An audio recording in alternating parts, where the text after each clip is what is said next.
উচ্ছেদিতৰ voter তালিকাৰ পৰা নাম কৰ্তন কৰিলে আদালতলৈ যাব লাগিব বিষয়া কৰ্মচাৰী। সঠিক তদন্ত নকৰি নাম কৰ্তন কৰা বিষয়াৰ বিৰুদ্ধে হুংকাৰ হোজাই জিলা আমচুৰ। মুখ্যমন্ত্ৰীৰ নিৰ্দেশৰ পিছতে একাংশ বিষয়াই প্ৰস্তুতি চলাইছে উচ্ছেদিতৰ ভোটাৰ তালিকাৰ পৰা নাম কৰ্তন কৰিবলৈ। তাৰ পিছতেই আমচুৰ হুংকাৰ একাংশ বিষয়া কৰ্মচাৰী। প্ৰকৃত ভাৰতীয় নাগৰিকৰ নাম যধে মধে ভোটাৰ তালিকাৰ পৰা কৰ্তন কৰিব নোৱাৰিব বুলি মন্তব্য কৰে আমচুৱে। যদি প্ৰকৃততে বাংলাদেশী নাগৰিক আছে বুলি প্ৰমাণ দিব পাৰে তেন্তে আমচুৱে সেইসকল লোকক বাংলাদেশলৈ দলিয়াই পঠিয়াব বুলি মন্তব্য কৰে। কিন্তু যধে মধে ভোটাৰ তালিকাৰ পৰা নাম কৰ্তন কৰা বিষয়া কৰ্মচাৰীৰ বিৰুদ্ধে আদালতত গোচৰ ৰুজু কৰিব বুলি কৰে মন্তব্য। আনকি ষড়যন্ত্ৰ কৰি ভোটাৰ তালিকাৰ পৰা নাম কৰ্তন কৰিবলৈ অবৈধভাৱে ভুৱা আপত্তি দিয়াসকলৰ বিৰুদ্ধেও কঠোৰ ব্যৱস্থা ল'ব বুলি আমচুৱে মন্তব্য কৰে। ইতিমধ্যে হোজাই জিলা আমচুৱে বিভিন্ন স্তৰৰ বিষয়াক ঘটনাৰ সংক্ৰান্ত দিছে স্মাৰকপত্ৰ।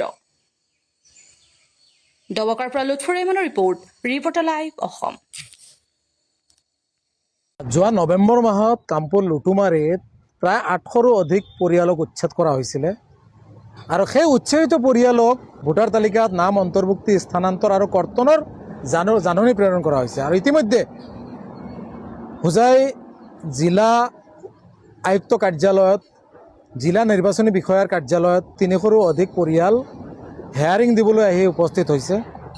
এই ক্ষেত্ৰত আমি স্পষ্টভাৱে আমচুৰ ফালৰ পৰা দাবী জনাই জিলা আয়ুক্ত, হোজাই জিলা নিৰ্বাচনী বিষয়া, হোজাই সমষ্টি নিৰ্বাচনী বিষয়া আৰু ৰাজ্যিক নিৰ্বাচনী বিষয়াক আমি পৃথকে পৃথকে আমি স্মাৰকপত্ৰ দিছোঁ। আৰু আমি স্পষ্টভাৱে স্মাৰকপত্ৰ দাবী জনাইছোঁ যে যিহেতুকে উচ্ছেদিত লোকসকলৰ পৰিয়ালৰ কোনোবা ভূমি আছে, সেই লোকসকল যিহেতু সেই ঠাইত যাব, গতিকে সেই লোকসকলক ভোটাৰ তালিকাৰ পৰা যিহেতু বিভ্ৰান্তিমূলক মন্তব্য দিয়া হৈছে যে উচ্ছেদিত লোকসকলক ভোটাৰ তালিকাৰ পৰা নাম কৰ্তন কৰা হ'ব। গতিকে আমি স্পষ্টভাৱে দাবী জনাইছোঁ যে ভোটাৰ তালিকাৰ পৰা নাম কৰ্তন কৰিব নোৱাৰিব। এই লোকসকলক স্থানান্তৰ কৰি পৰিয়ালৰ অন্য যি ঠাইত তেখেতসকলে বসবাস কৰিব লৈছে সেই ঠাইত স্থানান্তৰ কৰিব লাগে। আৰু যিসকলৰ ভূমি নাই, যিসকল থাকিবলৈ ঠাই নাই, সেই লোকসকল যিহেতু অন্য কোনোবা ঠাইত গৈ থাকিবলৈ ব্যৱস্থা কৰিব। গতিকে এই এক দুৰ্দশাময় পৰিৱেশত এই লোকসকলৰো নাম ভোটাৰ তালিকাৰ পৰা কৰ্তন কৰাৰ পৰিৱৰ্তে এই লোকসকল যিসমূহ ঠাইত যাব সেই ঠাইত স্থানান্তৰ কৰিবলৈ আমি স্পষ্টভাৱে দাবী জনাইছোঁ যে এই উচ্ছেদিত লোকসকললৈ একাংশ ষড়যন্ত্ৰত লিপ্ত হৈছে আৰু অবৈধভাৱে এই লোকসকলৰ বিৰুদ্ধে অবজেকশ্যন দিয়ে এই লোকসকলক ভোটাৰ তালিকাৰ পৰা নাম কৰ্তন কৰিবলৈ উঠি লাগিছে। গতিকে এই ক্ষেত্ৰত আমি স্পষ্টভাৱে ক'ব বিচাৰিছোঁ সেইসকলক যদি সঁচাই এই লোকসকল ভাৰতীয় নহয়, ভোটাৰ তালিকাৰ পৰা নাম কৰ্তন কৰিব লাগে, তথ্য প্ৰমাণ দিলে আমি আমাৰ ক'বলগীয়া নাই। আমিও সেই লোকসকল যদি বিদেশী হয় আমি সেই লোকসকলক নি বিদেশত দলিয়াই পঠিয়াবলৈ আমিও প্ৰস্তুত আছোঁ। কিন্তু যদি এই লোকসকলক হাৰাশাস্তি কৰাৰ উদ্দেশ্যে অবজেকশ্যন দিয়া হয় আৰু হেয়াৰিঙৰ দিনা সেই অবজেকশ্যন কৰাজন উপস্থিত নাথাকি এই সাধাৰণ নিৰীহ খাটি খোৱা দিন হাজিৰা কৰা লোকসকলক কাৰ্যালয়ৰ বাৰান্দাই বাৰান্দাই ঘূৰোৱা হয়, হাৰাশাস্তি কৰা হয়, এই কাৰ্য কিন্তু আমচুৱে সহ্য নকৰে। এই ধৰণৰ অবজেকশ্যন কৰা যিবোৰ আছে এইসকলৰ বিৰুদ্ধে আমচুৱে এজাহাৰ দিব। এইসকলৰ বিৰুদ্ধে প্ৰয়োজন সাপেক্ষে আদালতত যাব।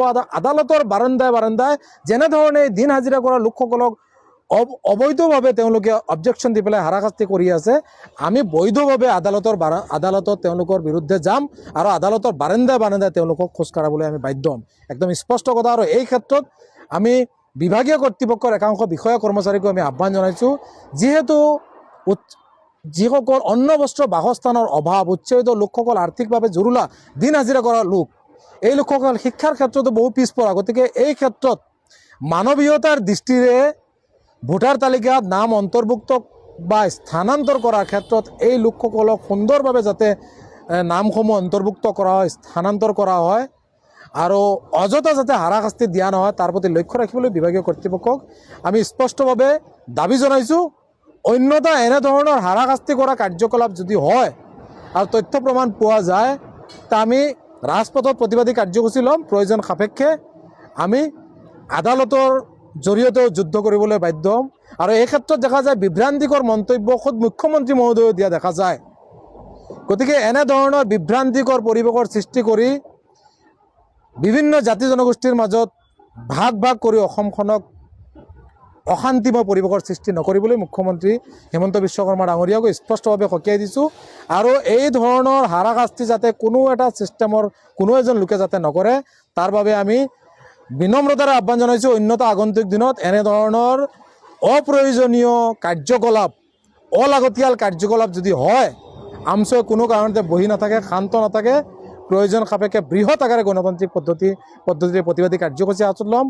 প্ৰকৃত বৈধ নথি প্ৰদৰ্শন কৰিব পৰা কোনো এজন ভাৰতীয় লোকৰ লগত হাৰাশাস্তি কৰা কাৰ্য আমছয়ে কোনো কাৰণতে সহ্য নকৰে, একদম স্পষ্ট কথা। Reporter live.